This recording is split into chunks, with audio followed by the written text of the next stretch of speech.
Kasus pembunuhan Brigadir J yang dilakukan oleh mantan Kadif Propam Ferdy Sambo turut menyeret sejumlah perwira polisi lainnya. Selain Ferdy Sambo sebagai tersangka pembunuhan, ada beberapa perwira polisi yang turut dipecat dalam sidang Komisi Etik Polri atau KEP karena diduga menghalangi proses penyidikan atau obstruction of justice. Mirisnya, salah satu dari beberapa perwira yang dipecat itu ada yang pernah menjadi lulusan terbaik Akademi Kepolisian atau penerima Adi Makayasa pada tahun 2010, yakni Irfan Widianto. Saat ini Pak Irfan berpangkat Ajun Komisaris Polisi atau yang disingkat AKP. Dirinya juga memiliki 2 gelar pendidikan, yakni Sarjana Hukum dan Sarjana Ilmu Kepolisian. AKP Irfan menjadi 1 dari 7 personel polisi yang ditetapkan sebagai tersangka dalam perkara obstruction of justice.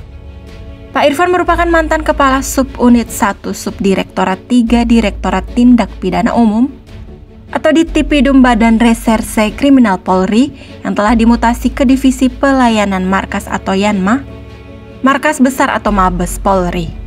Catatan perjalanan karir Pak Irfan dimulai pada tahun 2011 silam.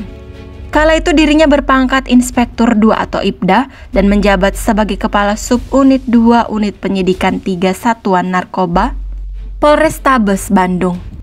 Setelah naik pangkat menjadi Inspektur 1 atau IPTU, beliau dipercaya menjadi pejabat sementara perwira Unit Subdit 4 Direktorat Reserse Kriminal Khusus Polda Jawa Barat pada tahun 2014. Pada tahun 2016, Pak Irfan Widianto mengemban tugas sebagai perwira Unit Subdit 4 Direktorat Reserse Kriminal Khusus Polda Jawa Barat.